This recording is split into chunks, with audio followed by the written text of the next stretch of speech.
আরে মিয়ারা, কোক মোটেও ওই জায়গার না। এই বাচ্চু, কোক দে। কোকে একটা ঢোক দেন, তারপর একটা সার্চ দেন।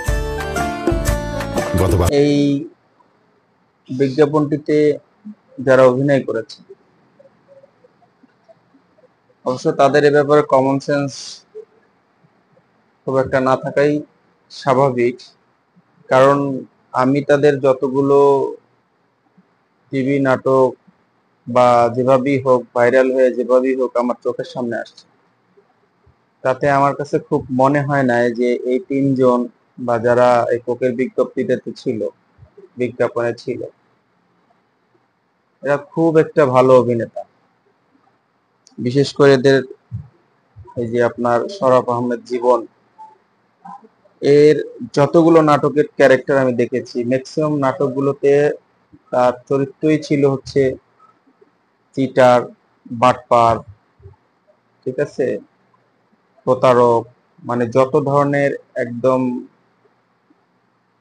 বিশ্রী ক্যারেক্টার, একেবারে সেই লেভেলের যে খুব নিজেকে মানে অভিনেতা হিসাবে প্রমাণ করার যে ক্যারেক্টার গুলো, ভিলেনি ক্যারেক্টার আমাদের দেশে নাটক সিনেমা অনেকেই করে, সেরকম ক্যারেক্টারও না। সেক্ষেত্রে তারা যে কাজ পেয়েছে, কাজ করেছে, এবং এই হলো একটা ব্যাপার। আর সেকেন্ড ব্যাপার হচ্ছে যে, সেকেন্ড থিং হচ্ছে যেটা, এরা কারা, এই যে বিজ্ঞাপন করলো, এরা কারা কোত্থেকে আসছে, ঠিক আছে। বাংলাদেশের মানুষের আবেগের জায়গা যারা টোকা দিল, এই ফিলিস্তিনিদের উপরে ধ্বংসযজ্ঞ চালাচ্ছে যে ইসরায়েলিরা, প্রায় 35,000 লোকের মতো মানুষ মারা গেছে, ঘর ছাড়া ধ্বংসের মতন অবস্থা। এই মুসলমানদের প্রতি যে বাঙালি মানুষের একটা বিশাল আবেগ এর জায়গা কাজ করে, ক্ষোভকে বয়কট করেছে।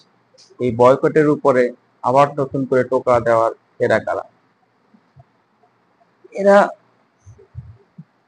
একেবারেই স্বাভাবিক, এরা খুব কমন একটা গ্রুপের লোক। কমন একটা গ্রুপের লোক বলতে বোঝাচ্ছি, আমাদের বাংলা নাটকের মৌলিকত্ব ধ্বংস করেছে যে গ্রুপটা, মানে নাম ধরে বললেই হয় যে ফারুকি যে গ্রুপটা আমাদের বাংলা নাটকের একদম মৌলিকত্বটা ধ্বংস করেছে।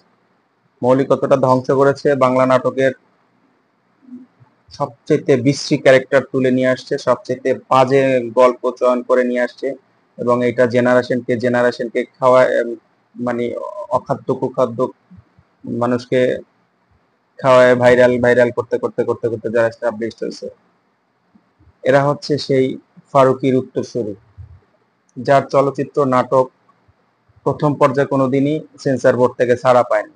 নানান এটা সেটা হাইকোর্ট জাজ কোর্ট অমুক কোর্ট সমুক কোর্ট দিয়ে তারপর তার চলচ্চিত্র সেন্সর হয়েছে। সেই ব্যক্তির উত্তরসূরি এরা, ঠিক আছে। সো এরা অ্যাজ এ ধর্মীয় দৃষ্টিকোণ থেকে এদের অনুভূতি আবেগ থাকার কথা না, যারা এই গ্রুপের চাল চলন এবং ফিলোসফি সম্পর্কে জানে, ঠিক আছে। তারপরও ব্যাপারটা হচ্ছে, এই যে লোকটি প্রধান চরিত্রে অভিনয় করেছে, শরাফ আহমেদ জয় জীবন, হ্যাঁ ঠিক আছে, তার ব্যক্তি জীবনের পরিচয় কি আমরা জানি? তার ব্যক্তি জীবনের পরিচয় বলার মতো খুব একটা কিছুই নাই। তার প্রিয় দুই সন্তানের নাম জানেন আপনারা?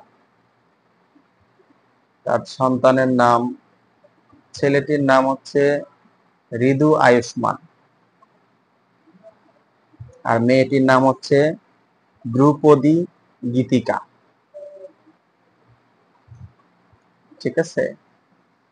এই ধরনের বাংলাদেশি অভিনেতা খ্যাত কুলাঙ্গারদের শুধু কোক নয়, কোকের সাথে এই কুলাঙ্গারদের যত সিন্ডিকেট আছে, যারা কোকের চেয়ে, এই আবেগের চেয়ে আমাদের সবচেয়ে সুন্দর কালচার, আমাদের বাংলা নাটকের মৌলিকত্ব নষ্ট করেছে, ধ্বংস করেছে যে গ্রুপটা, এই টোটাল গ্রুপটাকে বয়কট করা উচিত। এদের নাটকে না কোনো কাহিনী আছে, না কোনো শিক্ষণীয় কিছু আছে। টেকনিক্যালি এরা আমাদের সন্তানদের কাছে অশ্লীলতার গ্রহণযোগ্যতা তৈরি করে, ঠিক আছে? আমরা ছোটবেলায় প্রচুর পরিমাণে নাটক দেখেছি শুদ্ধভাবে কথা বলার জন্য, সামাজিক প্রেক্ষাপট শেখার জন্য, পারিবারিক মানে বন্ডিং শেখার জন্য যে নাটক দেখেছি, সেই নাটকের টোটাল ধ্বংসের জন্য এরা দায়ী করা উচিত। শুধু ও না, ওদের টোটাল গ্রুপটাকে বয়কট করা উচিত। ধন্যবাদ সবাইকে।